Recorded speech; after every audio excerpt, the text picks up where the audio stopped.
네, 안녕하십니까. 우리가 오늘도 일상기도회로 우리의 시간을 구별하여 드리고자 합니다. 오늘 함께 살펴볼 말씀은 누가복음 18장 1절에서 14절까지의 말씀입니다. 특별히 오늘 본문에는 예수님이 기도에 대한 가르침을 하고 계십니다. 예수님은 기도를 말씀하시면서 오늘 본문에서 두 가지 비유를 하십니다. 이 비유에 무엇 때문에 비유를 하시냐고 하면 오늘 본문 18장 1절에서는 이렇게 기록합니다. 예수께서 그들에게 항상 기도하고 낙심하지 말아야 할 것을 비유로 말씀하여 라고 이야기를 시작하십니다. 예수님께서는 이 사람들이 기도하면서 낙심하지 말아야 될 이유를 설명하고 계시는 거죠. 그것을 설명할 때 두 가지 비유로 나타내시는데 첫 번째 비유가 한 도시의 재판장과 과부가 나타납니다. 2절에서는 이렇게 기록합니다. 어떤 도시에 하나님을 두려워하지 않고 사람을 무시하는 한 재판장이 있는데 라고 기록을 합니다. 한 도시에는 재판장, 하나님을 두려워하지 않고 사람을 무시하는 재판장이 있었습니다. 그리고 3절에 보면 그 도시에 한 과부가 있어 자주 그에게 가서 내 원수에 대한 나의 원한을 풀어주소서 하되 라고 이야기를 합니다. 그러니까 배경은 이런 거죠. 도시에 재판장과 과부가 있었습니다. 근데 그 재판장의 특징은 하나님을 존경하지 않고 경외하지 않고 사람을 무시하는 자였습니다.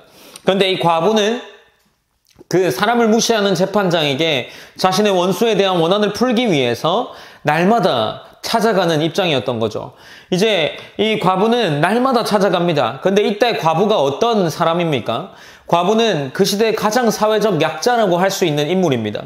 과부는 남편도 없어서 그의 억울함을 호소할 누군가가 없었던 거죠. 그는 유일하게 재판장을 찾아가서 그에게 호소할 수밖에 없었습니다. 그 당시에 재판장은 억울한 사람들을 풀어주어야 하지만 그는 하나님을 두려워하지도 않았고 사람을 무시했기에 이 과부에게 아무런 관심이 없었던 겁니다. 이제 이 과부가 날마다 찾아가는 겁니다. 그리고 날마다 찾아가니 이 재판장이 이제 마음을 바꾸어 먹습니다. 이제 5절에서는 이렇게 기록합니다. 이 과부가 나를 번거롭게 하니 내가 그 원한을 풀어주리라. 그렇지 않으면 늘 와서 나를 괴롭게 하리라 라고 기록합니다. 과부의 이 부탁을 들어주려고 하는데 그 이유가 어떤 신앙적인 이유도 아니고 아무것도 아니라 그저 이 과부가 나를 번거롭게 할 뿐이었습니다. 귀찮기 때문에 그 부탁을 들어주는 거죠. 예수님은 이러한 재판장도 과부의 부탁을 들어주는데 7절에서는 하물며 하나님께서 그 밤낮 부르짖는 택하신 자들의 원한을 풀어주지 아니하시겠느냐, 그들에게 오래 참으시겠느냐라고 이야기를 하는 겁니다. 예수님께서는 이 첫 번째로 기도할 때 낙심하지 말아야 할 이유에 대해서 말씀해 주시기를 이렇게 이야기하는 겁니다. 이 과부도 매일매일 귀찮게 하면 하나님을 무시하는 재판장이 그의 원함을 들어주는데 왜 하나님께서 너희가 밤낮으로 부르짖을 때 이것을 들어주지 않고 오래 참겠냐라는 거죠. 하나님은 반드시 들어줄 것이다. 그러니 낙심하지 말아야 한다라고 지금 비유로 이야기하는 겁니다. 그리고 이제 두 번째 비유가 등장을 하는데 두 번째 비유는 우리가 굉장히 잘 아는 비유입니다. 두 사람이 기도하러 성전에 올라가는 장면이 비유에 나타납니다. 한 명은 바리새인이고 또 다른 한 명은 세리입니다. 바리새인은 이제 하나님 앞에 따로 서서 기도합니다. 무언가 눈에 띄도록 기도하는 거죠. 그가 무엇이라고 기도합니까? 기도의 내용은 이러합니다. 하나님이여, 나는 다른 사람들 곧 토색, 불의, 간음하는 자들과 같지 아니하고 함께 가고 있는 이 세리와도 같지 않습니다 라고 이야기를 하는 거죠. 그리고 자신의 의로움과 떳떳함을 12절에서 이렇게 표현합니다. 나는 일에 2번씩 금식하고 또 소득의 11조를 드리나이다 하고 라고 기록을 하고 있는 거죠. 이제 또 다른 인물이었던 세리가 등장하면서 이 세리는 이렇게 기도합니다. 멀리 서서 감히 눈을 들어 하늘을 쳐다보지도 못하고 다만 가슴을 치며 이르되 하나님이여, 나를 불쌍히 여기소서, 나는 죄인이로소이다 하였느니라 라고 이야기를 하고 있습니다.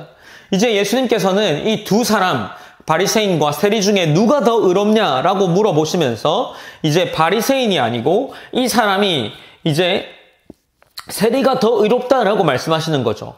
그러면서 그의 집으로 내려갔느니라. 무릇 자기를 높이는 자는 낮아지고 자기를 낮추는 자는 높아지리라 라고 말씀을 하고 계십니다. 이 재판장과 과부가 등장하는 비유, 그리고 바리새인과 세리가 등장하는 이 두 가지 비유 속에서 예수님이 말씀하시고자 하는 목적이 무엇입니까? 1절에 나타나는 항상 기도하고 낙심하지 말아야 할 것을 비유로 말씀하여 라고 이야기하고 있습니다. 낙심하지 말아야 할 이유를 이야기하는 겁니다. 그렇다면 어떻습니까? 이 과부와 재판장이 등장하는 비유에서 그가 낙심하지 말아야 할 것은 하나님은 구하는 자들에게 반드시 응답하신다라는 겁니다. 그리고 동시에 바리새인과 서기관 이런 사람들보다 세리가 더 의롭다 합니다. 왜냐하면 그들은 하나님 앞에 의로운 자들이기 때문입니다. 그 의는 자신이 떳떳하기 때문이 아니라 하나님 앞에서 낮아지고 철저하게 처절하게 굴복되었기 때문이죠. 하나님은 그 의를 받으신다라고 말씀하시는 겁니다. 아마도 이 청중들을 생각해 볼 때 어떻습니까? 이 말씀은 계속해서 여러 사람들을 해당하고 있습니다. 특별히 예수님과 함께하던 제자들에게 해당되고 그와 함께 있었던 앞선 말씀에 바리새인들이 있었을 것이고 그리고 그 앞선 말씀에 세리와 죄인들이 함께 있었을 겁니다. 그렇다면 이 비유를 말씀하시는 청중들 가운데에 이 비유가 적용될 때는 어떻겠습니까? 바리새인들 책망하시면서 제자들과 세리와 또 죄인들에게 너희가 의롭다 함을 얻기 위해서는 너희는 하나님 앞에 굴복되어야 된다. 그리고 그런 것을 의로 보시고 그리고 너희가 낙심하지 말아야 할 것은 어떠한 너희의 의로운 상태가 아니라 너희의 간절함으로 하나님이 들어주시기 때문에 너희가 낙심하지 않아도 된다라고 이야기하는 겁니다. 사랑하는 성도 여러분 어떻습니까? 우리가 이 말씀을 통해서 무엇을 생각할 수 있을까요? 우리가 오늘은 이런 기도를 할 수 있지 않겠습니까? 우선은 우리가 이 말씀을 보면서 생각할 수 있는 것은 하나님은 이 비유를 말씀하시면서 이 비유에 등장하는 과부의 태도에 집중할 수 있지 않을까요? 이 과부의 태도는 어떠했습니까? 간절했습니다. 그리고 하나님께서 이 기도를 들어주시면서 오래 이 기도에 응답하시지 않을 것, 그러니까 오랫동안 이 기도에 응답하실 것을 참지 않는 이유가 무엇입니까? 예수님 말씀하시면서 그 밤낮 부르짖는 택하신 자들이라고 이야기합니다. 그들에게 간절함이 있어야 된다는 겁니다. 기도의 응답을 받기 위해서 이 태도에는 간절함이 있어야 된다는 것을 보여주는 것은 아닐까요? 또한 이 예수님의 말씀, 이 바리새인과 세리가 등장하는 이 비유는 어떻습니까? 이 비유 속에서 등장하는 것은 우리가 세리와 같은 태도가 있어야 된다는 겁니다. 그런데 우리의 삶을 잘 면밀하게 살펴다 보면 바리새인과 같은 태도가 생각보다 나타나지 않나 싶습니다. 어쩌면 제 마음 가운데에도 하나님 이제 기도를 응답해 주시지 않을까라는 어쩌면 그런 떳떳한 기대감이 있을지도 모르겠습니다. 참 많은 것을 내려놓았습니다. 물질적인 부분들도 내려놓고 그렇게 하다 보니까 하나님 나에게 얼마든지 나의 이 열심에 반응하여서 하나님은 응답해 주시지 않을까라는 그런 기대감이 있습니다. 그러나 하나님께서 저에게 기대하는 게 과연 그런 것일까요? 오늘 본문을 묵상하면서 그렇지 않을 것이라는 마음이 들었습니다. 하나님 나에게 여전히 하나님을 간절히 구하고 하나님께 낮아져서 하나님 앞에서 철저하게 굴복된 마음이 있어야 된다라는 그런 마음이 들었습니다. 사랑하는 성도 여러분, 오늘 우리가 함께 기도하는 제목들도 마찬가지이지 않을까 싶습니다. 하나님 우리 가운데에 하나님 앞에 겸손하고 굴복되어서 하나님의 은혜를 먼저 구하는 자 그런 마음을 주시고 또한 우리 가운데에 하나님 간절한 마음을 허락하여 주시옵소서라고 기도했으면 좋겠습니다. 우리 마음이 그저 조금 기도하고 하나님 내 기도 들어주실 거야 하는 게 아니라 이 예수님이 말하신 것처럼 밤낮 부르짖는 하나님 그러한 태도가 그런 간절함이 우리 마음에 있었으면 합니다. 우리 마음에 하나님의 은혜로 말미암아 정말 간절하고 정말 우리의 마음을 단 고백들을 할 수 있는 우리 성도들이 되었으면 좋겠습니다.